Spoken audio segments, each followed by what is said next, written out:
Punjab cadre 2013 batch की IPS Kanwardeep Kaur ने आज आधिकारिक तौर पर चंडीगढ़ में बतौर एसएसपी पदभार लिया है।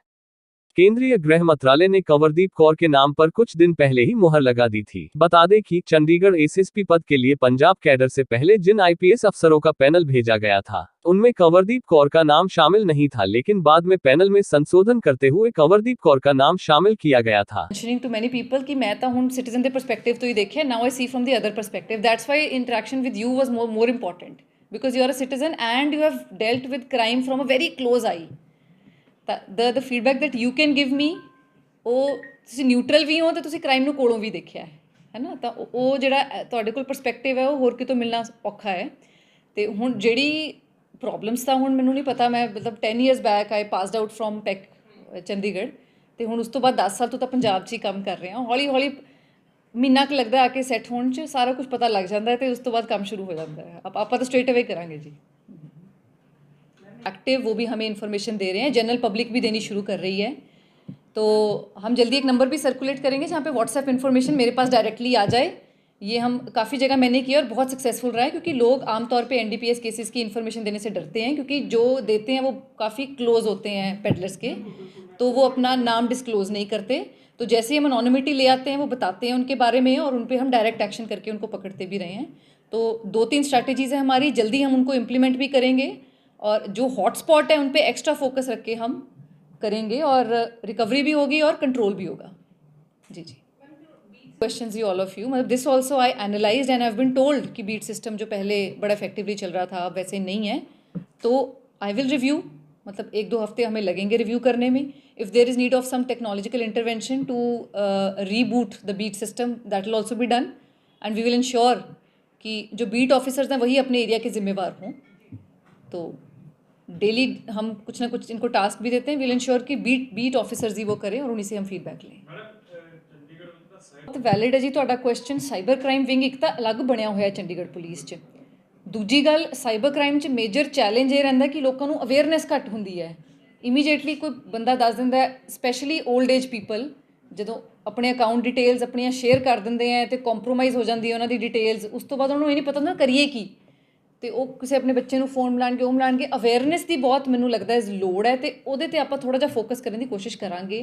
1930 ਜਿਵੇਂ ਸਾਈਬਰ ਹੈਲਪਲਾਈਨ ਨੰਬਰ ਹੈ, ਉੱਥੇ ਮਤਲਬ ਕਾਫੀਆਂ ਨੂੰ ਨਹੀਂ ਪਤਾ ਹੋਣਾ, ਜੇ ਬੈਂਕ ਟ੍ਰਾਂਜੈਕਸ਼ਨ ਦੇ ਥਰੂ ਪੈਸੇ ਨਿਕਲ ਜਾਣ ਉੱਥੇ ਕਾਲ ਕਰੀਏ ਤਾਂ there is a certain period, 10 minute 'ਚ 15 ਮਿੰਟ 'ਚ ਤੁਸੀਂ ਕਾਲ ਕਰ ਦਿਓ ਤਾਂ ਉਹ ਰਿਵਰਟ ਵੀ ਹੋ ਜਾਂਦਾ ਹੈ ਤੇ ਉਹਦਾ ਇਮੀਡੀਏਟਲੀ ਰਿਡਰੈਸਲ ਵੀ ਸ਼ੁਰੂ ਹੋ ਜਾਂਦਾ ਹੈ।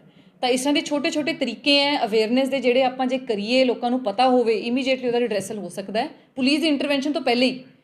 ਤਾਂ ਉਹ ਜੇ ਆਪਾਂ ਥੋੜ੍ਹੀ ਜਿਹੀ ਅਵੇਅਰਨੈਸ ਵੀ ਚਾਹੀਦੀ ਹੈ, ਥੋੜ੍ਹੀ ਜਿਹੀ ਇਨਫੋਰਸਮੈਂਟ ਵੀ ਚਾਹੀਦੀ ਹੈ, ਕਿਉਂਕਿ cyber crime pan world crime ਬਣ ਜਾਂਦਾ। ਇੰਡੀਆ 'ਚੋਂ ਕਿੱਥੋਂ ਕਾਲ ਆ ਰਹੀ ਹੈ, ਪੂਰੇ ਵਰਲਡ 'ਚੋਂ ਕਿੱਥੋਂ ਕਾਲ ਆ ਰਹੀ ਹੈ, ਟ੍ਰੇਸਿੰਗ 'ਚ ਟਾਈਮ ਲੱਗ ਜਾਏਗਾ, ਪਰ ਤੁਹਾਡੇ ਪੈਸੇ ਉਸੇ ਵਕਤ ਵਾਪਸ ਆ ਜਾਣ, ਉਹਦੇ 'ਤੇ ਜ਼ਿਆਦਾ ਫੋਕਸ ਹੁੰਦਾ ਹੈ। ਅਵੇਅਰਨੈਸ ਮੇਰੇ ਕੋਲ ਉਹ ਵੀ file have called, I will study.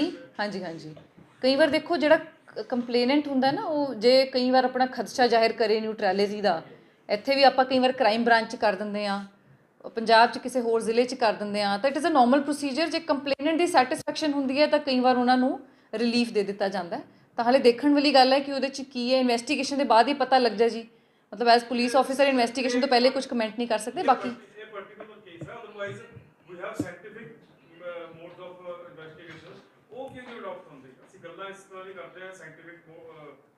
Reality ਤੋਂ ਬੜਾ ਦੂਰ ਹੈ ਮੈਡਮ, ਜਿਹੜੀਆਂ ਗੱਲਾਂ ਤੁਸੀਂ ਕਰ ਰਹੇ ਹੋ ਔਰ ਪੁਲਿਸ ਡਿਪਾਰਟਮੈਂਟ ਆ, ਉਹ ਰਿਐਲਿਟੀ ਤੋਂ ਬੜਾ ਦੂਰ ਹੈ। ਜਿਹੜੀਆਂ ਤੁਸੀਂ ਗੱਲਾਂ ਕਰ ਰਹੇ ਹੋ ਵੀ ਫੋਨ ਤੇ ਪੈਸੇ ਆ ਜਾਣਗੇ, ਤੁਸੀਂ ਜਦੋਂ ਮਰਜ਼ੀ ਤੁਸੀਂ ਆਪ ਰਿਐਲਿਟੀ ਚੈੱਕ ਕਰਕੇ ਦੇਖੋ। ਮੇਰੇ ਜੀ ਮਦਰ ਨਾਲ ਹੋਇਆ ਸੀ, ਮੇਰੇ ਮਦਰ ਨਾਲ ਹੋਇਆ ਸੀ, and the money was reverted back. ਔਰ ਮੈਂ 10 ਸਾਲ ਤੋਂ ਮੇਰੇ ਐਕਸਪੀਰੀਅੰਸ ਹੋ ਗਿਆ, 5 ਜਗ੍ਹਾ ਮੈਂ ਐਸਐਸਪੀ ਰਹਿ ਲਈ। ਰਿਐਲਿਟੀ ਤੋਂ ਕੋਈ ਦੂਰ ਨਹੀਂ ਹੈ ਜੀ। I am speaking from the ground and things which I have implemented before. ਤਾਂ ਉਹ ਜਿਹੜੇ ਹੁਣ ਅਵੇਅਰਨੈਸ ਦੀ ਕਮੀ ਹੈ, ਉਹ ਮੈਂ ਇਹੀ ਕਹਿ ਰਹੀ, ਇਹੀ ਅਵੇਅਰਨੈਸ ਦੀ ਲੋੜ ਹੈ ਕਿ ਹੁੰਦਾ ਹੈ, ਹੱਲ ਹੁੰਦਾ ਹੈ ਉਹਦਾ ਚੀਜ਼ ਦਾ। ਤੇ ਜਦੋਂ ਆਪਾਂ ਹੌਲੀ ਹੌਲੀ ਦੇਖੋ ਅਵੇਅਰਨੈਸ, ਹਰ ਚੀਜ਼ ਜਿਹੜੀ ਨਵੀਂ ਆਉਂਦੀ ਹੈ ਨਾ, ਹੁਣ cyber crime is a new thing for everyone, ਤੇ ਹੌਲੀ ਹੌਲੀ ਜਦੋਂ ਪਤਾ ਲੱਗੇਗਾ ਉਹ ਵੀ ਪੁਰਾਣਾ ਹੋ ਜਾਏਗਾ, ਤੇ ਉਹ ਵੀ ਸਾਰਿਆਂ ਨੂੰ ਪਤਾ ਲੱਗ ਜਾਏਗਾ what are the redressing measures.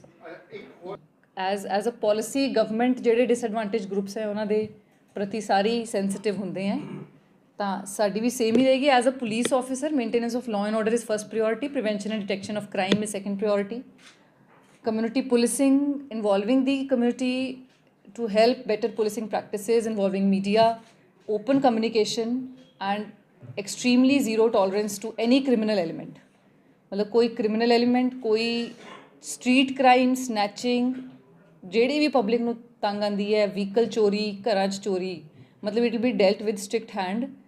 ਤੇ ਥੋੜੀ ਦੇਰ 'ਚ ਹੀ ਆਈ ਐਮ ਸ਼ੋਰ ਕਿ ਰਿਜ਼ਲਟ ਦੇਖਣ ਨੂੰ ਮਿਲਣਗੇ ਸਾਰਿਆਂ ਨੂੰ। ਦੇਖੋ ਤਾਂ ਐਡਮਿਨਿਸਟ੍ਰੇਸ਼ਨ ਜਿਵੇਂ ਤੁਹਾਨੂੰ ਪਤਾ ਹੈ, ਮਤਲਬ ਯੂ ਹੈਵ ਬੀਨ ਹੇਅਰ, ਤੁਹਾਨੂੰ ਮੇਰੇ ਤੋਂ ਜ਼ਿਆਦਾ ਹੀ ਪਤਾ ਹੋਣਾ, ਮੈਂ ਤਾਂ ਹੁਣੇ ਆ ਕੇ I am getting hang of the issue. ਤੇ ਜੋ ਵੀ ਸਟ੍ਰੈਟਜੀ ਹੈ, ਮਤਲਬ ਜੁਆਇੰਟ ਸਟ੍ਰੈਟਜੀ ਹੋਏਗੀ, ਤੇ ਆਈ ਐਮ ਸ਼ੋਰ ਉਹਨਾਂ ਨਾਲ ਜੋ ਵੀ ਹੁਣ ਤੱਕ ਐਡਮਿਨਿਸਟ੍ਰੇਸ਼ਨ ਦੇ ਐਫਰਟਸ ਹੋਏ ਹੈ, ਉਸ ਤੋਂ ਅੱਗੇ ਅਸੀਂ ਉਹਨਾਂ ਨੂੰ ਹੋਰ ਇੰਪਰੂਵ ਕਰਨ ਦੀ ਕੋਸ਼ਿਸ਼ ਕਰਾਂਗੇ। ਹੁਣ ਤੱਕ ਵੀ ਬੜਾ ਕੰਮ ਹੋਇਆ। ਬਾਕੀ ਕੋਸ਼ਿਸ਼ ਤਾਂ ਇਹੀ ਰਹਿੰਦੀ ਹੈ ਐਡਮਿਨਿਸਟ੍ਰੇਸ਼ਨ ਦੀ ਕਿ ਲਾਅ ਐਂਡ ਆਰਡਰ ਨਾ ਖਰਾਬ ਹੋਵੇ। ਉਹਦੇ ਲਈ ਜੋ ਵੀ ਮੈਜਰਸ ਪਹਿਲੇ ਵੀ ਲਿੱਤੇ ਜਾ ਰਹੇ ਹਨ, ਹੁਣ ਵੀ ਲਵਾਂਗੇ, ਤੇ ਥੋੜ੍ਹਾ ਜਿਹਾ ਐਕਟਿਵਲੀ, ਪ੍ਰੋਐਕਟਿਵਲੀ ਹੋ ਕੇ ਕੰਮ ਕਰਾਂਗੇ। ਨਹੀਂ, ਦੇਖੋ ਚੰਡੀਗੜ੍ਹ ਪੁਲਿਸ ਦੇ ਜੀ ਡਿਫਰੈਂਟ ਵਿੰਗਸ ਹੈ, PCR ਹੈ, ਸਾਡੀ ਡਿਸਟ੍ਰਿਕਟ ਪੁਲਿਸ ਹੈ, ਲੋਕਲ ਪੁਲਿਸ ਹੈ, SHOs ਹੈ, ਉਸ ਤੋਂ ਬਾਅਦ ਕ੍ਰਾਈਮ ਵਿੰਗ ਅਲੱਗ ਹੈ। ਤਾਂ ਡਿਫਰੈਂਟ ਐਂਗਲਸ ਤੋਂ ਇਹਨਾਂ ਦੇ ਪੂਰੀ ਸਰਵੇਲੈਂਸ ਇਹਨਾਂ 'ਤੇ ਰੱਖੀ ਜਾ ਰਹੀ ਹੈ। ਤੇ ਬਿਲਕੁਲ ਵੀ ਅਲਾਉ ਨਹੀਂ ਕੀਤਾ ਜਾਏਗਾ ਕਿਸੇ ਵੀ ਕ੍ਰਿਮੀਨਲ ਐਲੀਮੈਂਟ ਨੂੰ ਆ ਕੇ ਕੋਈ ਵਾਰਦਾਤ ਕਰਕੇ ਜਾਣ ਲਈ। ਐਂਡ ਬਿਲਕੁਲ ਸਟ੍ਰਿਕਟਲੀ ਤੇ ਆਇਰਨ ਹੈਂਡ ਨਾਲ ਡੀਲ ਕਰਾਂਗੇ ਸਾਰਿਆਂ ਨੂੰ ਜੀ। ਟੂ ਨੋ ਅਬਾਊਟ ਦਿਸ ਜੀ ਯੈਸਟਰਡੇ, ਬਿਕੋਜ਼ ਸਮ ਜਿਹੜੇ ਸਿਟੀਜ਼ਨ ਮੈਨੂੰ ਮਿਲਣ ਆਏ ਸੀ, ਉਹਨਾਂ ਨੇ ਦੱਸਿਆ ਸੀ ਇਸ ਬਾਰੇ।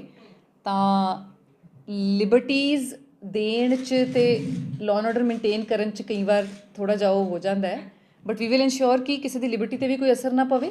ਵਟ ever orders administration has issued, ਉਹ ਅੱਛੀ ਤਰ੍ਹਾਂ ਇੰਪਲੀਮੈਂਟ ਕਰੀਏ ਤੇ ਉਹਨਾਂ ਨੂੰ ਸਪੋਰਟ ਕਰੀਏ ਸਗੋਂ ਐਡਮਿਨਿਸਟ੍ਰੇਸ਼ਨ ਨੂੰ ਇੰਪਲੀਮੈਂਟ ਕਰਨ 'ਚ। We will increase patrolling, increase police presence, ਤੇ ਕੋਈ ਵੀ ਕ੍ਰਿਮੀਨਲ ਐਲੀਮੈਂਟ ਉੱਥੇ ਨਾ ਜਾ ਕੇ ਕੋਈ ਗੜਬੜ ਕਰੇ, ਇਹ ਵੀ ਅਸੀਂ ਇਨਸ਼ੋਰ ਕਰਾਂਗੇ ਵਿਦ ਐਕਸਟਰਾ ਡਿਪਲੋਇਮੈਂਟ। ਜੀ ਜੀ।